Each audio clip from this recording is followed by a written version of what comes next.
Hello student, good morning. Standard 5 subject maths exercise 6.7 and question number A में सम number 2। कल हमने exercise 6.7 का सम number 1 किया था, आज 2 से स्टार्ट करेंगे। तो यहाँ पे है मल्टीप्लाई करने का है, ऊपर हेडिंग पे लिखा है मल्टीप्लाई। तो 3/8 मल्टीप्लाई 2/9। तो यहाँ पे हमें देखने का है कि कौन सा टेबल यहाँ पे हम यूज़ कर सकते हैं। तो 3 1 ज़ा 3, 3 3 ज़ा 9। हमें 3 का टेबल आता है तो हमको आ जाएगा कि इसमें 3 का टेबल यूज़ करने का है। तो 3 1 ज़ा 3, 3 3 ज़ा 9 एंड 8 एंड 2 है। तो 2 के टेबल में 8 आता है, सबको मालूम है। तो 2 1 ज़ा 2, 2 4 ज़ा 8। तो आंसर क्या आया? 4 3 ज़ा 12। फिर जो नीचे डिजिट है बाकी रह गए उनको हमें मल्टीप्लाई कर देने का है। ऊपर तो 1 1 ज़ा 1 आ जाएगा और नीचे 4 3 ज़ा 12। तो आंसर क्या आया? 1/12। ऐसे ही सब करने के सबसे पहले हमें सोचने का है कि इसमें कौन सा टेबल यूज़ करेंगे, कि कौन से टेबल में ये आता है 5 10 6 एंड 9। तो 5/6 9/10 मल्टीप्लाई क्या करने का है? 5/6 9/10। तो हमें ऊपर नीचे देखने का है कि 5 के टेबल में क्या आता है? 10 आता है ना। तो 5 1 ज़ा 5, 5 2 ज़ा 10। 5 को कट करके 10 के नीचे 2 रख देने का है, इसका मतलब है 5 2 ज़ा 10। फिर 6 और 9 दोनों 3 के टेबल में आता है, मालूम है हमें। तो 3 2 ज़ा 6, 3 3 ज़ा 9। तो जितने जो बाकी रह गए हैं उसे हमें मल्टीप्लाई कर देना है। तो ऊपर तो ओनली 3 है, 3 1 ज़ा 3, 2 2 ज़ा 4। तो आंसर क्या आया? 3/4। ठीक है।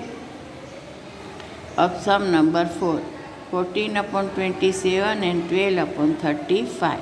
ये दोनों 14 और 35 को देखने का है कि 14 और 27। तो ये इसमें कौन सा टेबल हम कौन से टेबल में आते हैं? तो 7 2 ज़ा 14, 7 5 ज़ा 35।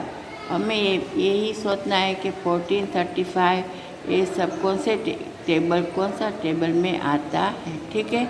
तो ये आता है 7 के टेबल में। 7 2 ज़ा 14, 7 5 ज़ा 35। तो ये दो तो सॉल्व हो गए। अब और एक 12 और 27। ये दोनों कौन से टेबल में आते हैं? तो 3 के टेबल में। 3 4 ज़ा 12, 3 9 ज़ा 27। तो बाकी जो रह गए डिजिट उसको हमें मल्टीप्लाई करने का है। 2 4 ज़ा 8 एंड 9 5 ज़ा 45। तो आंसर क्या आया? 8/45। ठीक है। अब सम नंबर है 5, 1/3 6/7। इसमें कुछ भी कट नहीं होगा। तो आंसर क्या आएगा? 2/7। नहीं, ये होता है, देखो सॉरी, होता है कि 3 1 ज़ा 3, 3 2 ज़ा 6। तो आंसर क्या आया? 2/7। ठीक है। तो ये हो गया सम नंबर 5। अब ये हो गई एक्सरसाइज 6.7 का क्वेश्चन नंबर ए कंप्लीट। अब क्वेश्चन नंबर बी में नहीं, यहाँ पे एक 6 बाकी रह गया। तो 6 में क्या है? 3/7 मल्टीप्लाई 1/2। इसमें कोई भी कट नहीं होगा। देखो एक भी टेबल में कोई भी नहीं आता। 7 टेबल में नहीं आता है, 3 नहीं आता, 2 नहीं आता। तो हमें इसका डायरेक्ट क्या कर देने का है? मल्टीप्लाई। 3 1 ज़ा 3, 7 2 ज़ा 14। तो आंसर क्या है? 3/14। ये हो गया सम नंबर 6 एंड एक्सरसाइज 6.7 का क्वेश्चन नंबर ए कंप्लीट। अब करेंगे question number B, find the value. इसमें भी हमें मल्टीप्लाई करने का है, लेकिन इसमें पहले हमें जो दिया है नंबर वो हमें बराबर सॉल्व करने का है। तो 1/8 ऑफ 48 ऑफ का मतलब है कि इसके साथ हमें मल्टीप्लाई करने का है। तो 1/8 मल्टीप्लाई 48। फिर हमें इसको बराबर रखने का है। 1/8 मल्टीप्लाई 48/1। ठीक है। 1/48। फिर क्या करने का है हमें? उसे कट करने का है। तो दोनों को पहले एक बराबर रख देने का है कि दोनों को 48/8। तो 8 6 क्या आता है, 8 1 8 और 8 6 48। तो आंसर क्या आया, 6। ऐसे ही सम नंबर 2। तो ठीक है, सम नंबर 2 है 1/6 of 36। तो 1 इसका मतलब है कि 1/6 मल्टीप्लाई 36।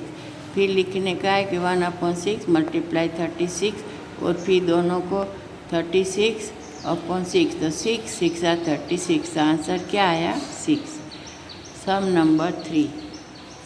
देखो 3 में क्या है, 2/5 of 5। तो यहाँ पे हमें 2/5 इसका मतलब है कि 2/5 मल्टीप्लाई 5। तो यहाँ पे हमें साथ में रख देंगे 2 मल्टीप्लाई 5, नीचे 5। तो 5 5 कट हो जाएगा, तो बाकी क्या बचेगा, ऊपर 1 नीचे ऊपर 2 और नीचे 1। तो 2/1। आंसर क्या आया, 2/1। फिर है सम नंबर 4। इसमें है 2/3 और 5/9। तो दोनों को एक साथ हमें रखने का है, जैसे मैंने यहाँ पे लिख के दिखाया आपको कि पहले 2/3 मल्टीप्लाई 5/9, फिर साथ में लिख लेने का है 2 मल्टीप्लाई 5 3 मल्टीप्लाई 9। फिर हमें देखने का है कि कट हो सकता है, तो नहीं हो सकता, क्योंकि एक भी टेबल में एक साथ नहीं आता है कुछ भी। तो हम डायरेक्ट इसको क्या करने का है, मल्टीप्लाई कर देने का है। तो 2 मल्टीप्लाई 5 2 5 10, 3 9 27। तो आंसर क्या आया, 10/27। फिर आगे है सम नंबर 5। ठीक है, एक्सरसाइज 6.7 क्वेश्चन नंबर बी और सम नंबर 5। 1/4 और 3/8। देखो एमा ऑफ में 2 फिगर दिए है, तो हमें कुछ करने की ज़रूरत ही नहीं है। तो 1/4 मल्टीप्लाई 3/8। फिर साथ में रख देने का है 1 मल्टीप्लाई 3 एंड 4 मल्टीप्लाई 8। ठीक है, तो 1 3 3 एंड 4 8 32। तो आंसर क्या आया, 3/32। ठीक है, अब हम आए क्वेश्चन नंबर बी का सम नंबर 6। तो यहाँ पे है 8/11 ऑफ 77। देखो यहाँ पे ओनली 77 है, तो हमें नीचे 1 रख देने का है। और क्या करने का है, सबसे पहले कि 8/11 मल्टीप्लाई 77 इक्वल 8/11 मल्टीप्लाई 77/1। और फिर में साथ में रख देने का है 8 मल्टीप्लाई 77 11 मल्टीप्लाई 1। ठीक है, तो यहाँ पे 11 के टेबल में 77 आता है, सबको मालूम है ये। तो 11 1 11 करके फिर 77 कट करके वहाँ पे 7 रख देने का है। तो आंसर आएगा 8 7 56। और नीचे तो कुछ भी नहीं है, तो हमें क्या लिखने का है आंसर में, 56। तो ये हो गया हाँ, एक्सरसाइज 6.7 क्वेश्चन नंबर बी का सम नंबर 1 to 6 कंप्लीट। तो यहाँ पे हमने ये एक्सरसाइज भी कंप्लीट कर दिए। अब नहीं, एक्सरसाइज में 2 सम बाकी है, वो हम नेक्स्ट पीरियड में करेंगे। तो आपको आई hope you understand all the sums. और एकदम टेबल जो आपको आते हैं, तो ये सम एकदम इजी है, आपको आ जाएंगे। और तो आपको क्या करने का है, इसमें होमवर्क की नोट में लिखने का है और मैथ्स की नोट में भी लिखने का है और अच्छे हैंड राइटिंग में लिखने का है। तो आपको ये सब समझ में आ गया होगा। आप आगे अपनी होमवर्क मैथ्स की नोट कंप्लीट करना और सम्स को भी 1-2 बार करेंगे तो आपको सब आ जाएगा। तो I hope you understand all the sums and do yourself तब तक के लिए थैंक यू। आगे फिर करेंगे। Good bye.